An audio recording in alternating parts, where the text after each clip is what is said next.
Voilà, continuez les questions si vous voulez. On va...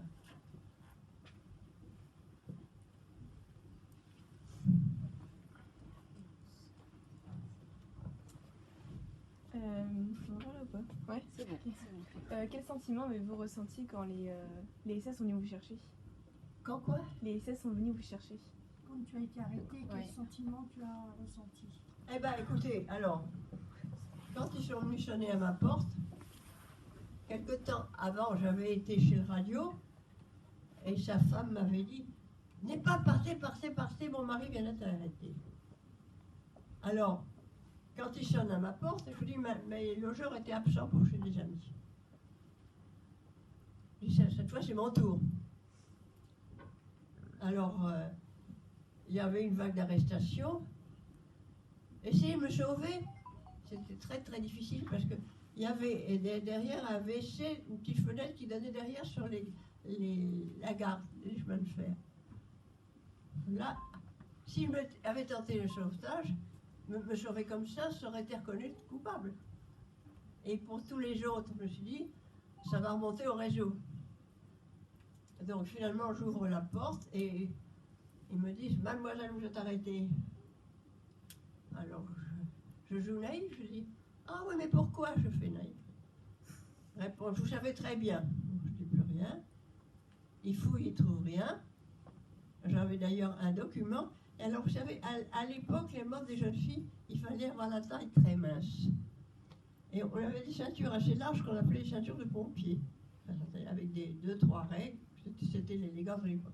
Et souvent, derrière cette ceinture très large, j'avais agrafé les documents. Et là, j'avais un document, c'était un tract que j'avais trouvé récemment. Donc, je suis descendue, je suis passée, je leur ai demandé à passer aux toilettes, ils ont mis leur botte, j'ai jeté mon tract, ils n'ont rien vu. Bon.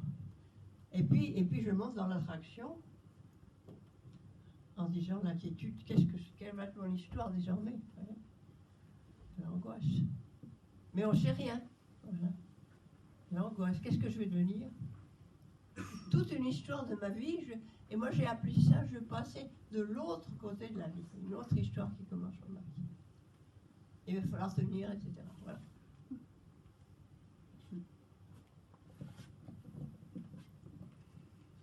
D'autres questions? Oui.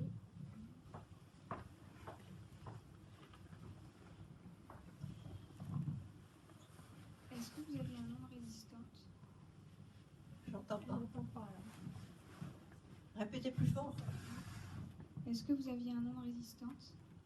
Est-ce que tu avais un nom de résistante? Non, j'ai toujours gardé mon nom, puisque je n'étais pas cachée. Je vivais à Rennes comme étudiante et j'ai pas eu de faute de son nom. Je suis arrivée Marie-Jo. Quand mon nom de jeune fille, parfois en Bretagne, on m'avait appelée Yvette, mais très vite on m'a gardée sur le nom de Marie-Jo. Donc j'avais pas un autre nom. Mais je portais mon nom de jeune fille, c'était pas Chambord de l'Aube, c'était Villebord. C'était vraiment mon vrai nom avant que je sois mariée.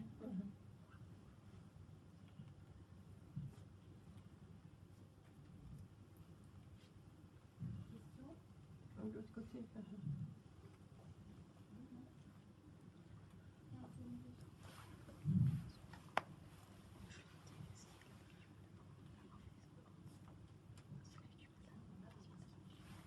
Nous, on en a.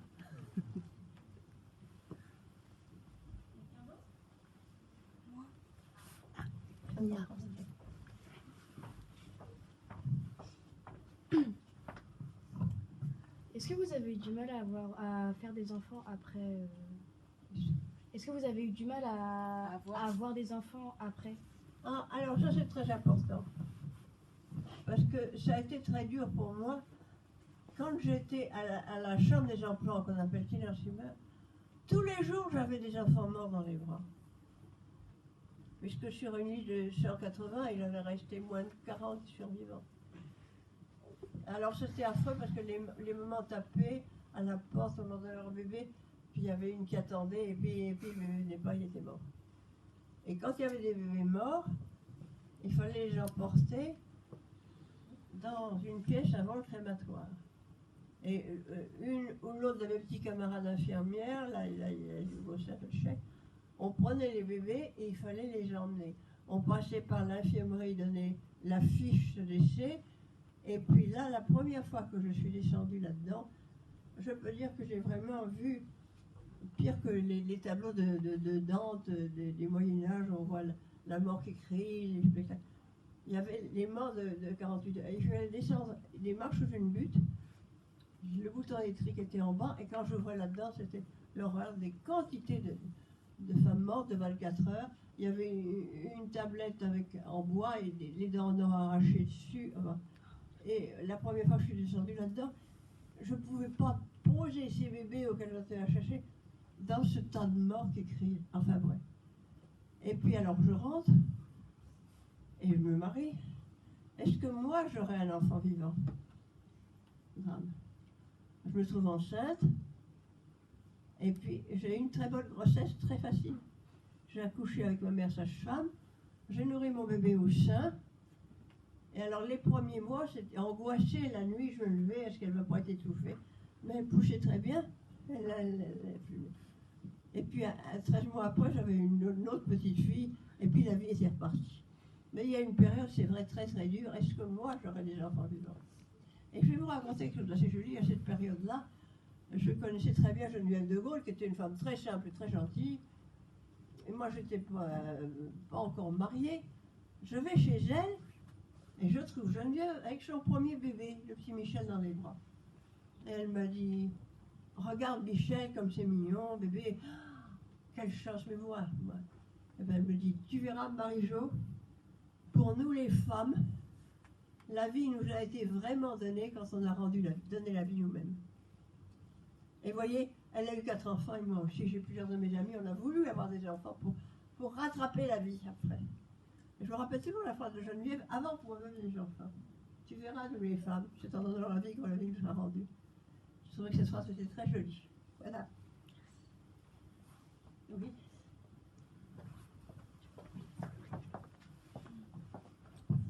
À partir de quelle période vous avez transmis votre histoire à vos enfants? J'entends mal. À partir, De quelle période vous avez transmis votre histoire à vos propres enfants? à partir de quel moment tu as parlé avec tes enfants de ton histoire? Avec mes enfants, très peu au début. J'ai parlé beaucoup plus facilement avec les petits-enfants. Les petits-enfants, parce que nos enfants ont souffert des souffrances de leurs parents. Alors que les petits-enfants, c'était plus loin déjà. Très très peu quand ils ont été un peu au lycée et qu'ils demandaient quelquefois une explication pour une déportée. Voilà, mais je leur ai parlé petit à petit et ma fille aînée, ma deuxième fille, après j'ai eu 2 garçons, ça a été plus facile avec le temps qui passe que de parler à la première, vous voyez. Ça a été assez dur pour elle, elle supportait mal les souffrances subies par sa mère. Alors que les petits-enfants, il y a le recul, ça rentre dans l'histoire, dans les programmes. C'est beaucoup plus facile avec nos petits-enfants. Mais c'est vrai que nos enfants, souvent, supportaient mal le récit de l'histoire des parents.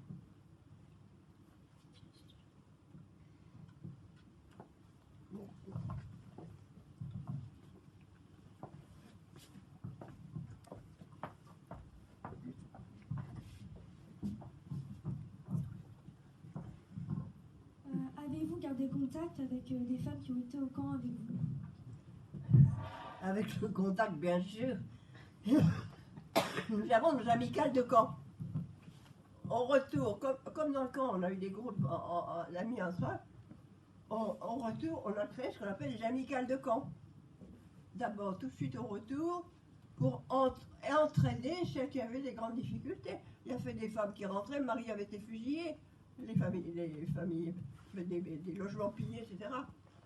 Donc très vite, on a créé des associations de déportés et des amicales de camp. Alors il y a l'amicale de Ravensbrück, où on s'est retrouvés, il n'y a pas eu de trou entre notre retour et notre réunion, pour l'entraide.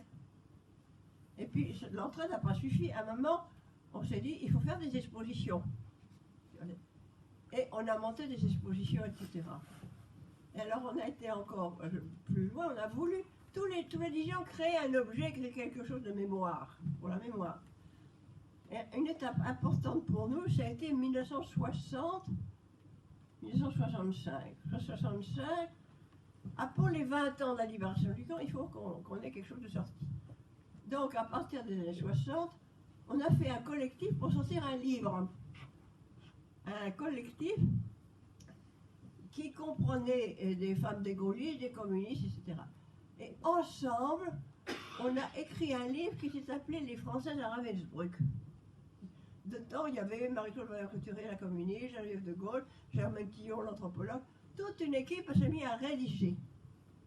Alors moi, j'ai coordonné ce travail, vous voyez, et on l'a sorti en 1965, ensemble, Amicale de Ravensbrück et à lire, qui est l'association de Geneviève de Gaulle. Et ce livre s'appelle Les Françaises à Ravensbrück. Donc, je ne sais pas si vous l'avez eu ici, c'est un livre de base où on a pris position tout ensemble. C'était essentiel de montrer qu'on ne voulait pas laisser tomber cette mémoire. Alors, des étapes successives, vous voyez, on s'est regroupé amicalement et puis on a créé les œuvres et on continue d'ailleurs à se réunir, Amicale de Ravensbrück. Au-delà, il y a des grandes associations de déportés qui travaillent pour l'histoire, pour approfondir cette histoire, comprendre comment inventer le nazisme, etc. Tout cela est demandé très vivant. En tout cas, mes camarades qui ont rédigé les Françaises à Ravensbrück sont presque tous disparus, mais on a laissé tout ce qu'il faut pour faire des expositions, qu'on connaisse la réalité de cette horreur du nazisme. Pour que ça ne recommence pas. Oui.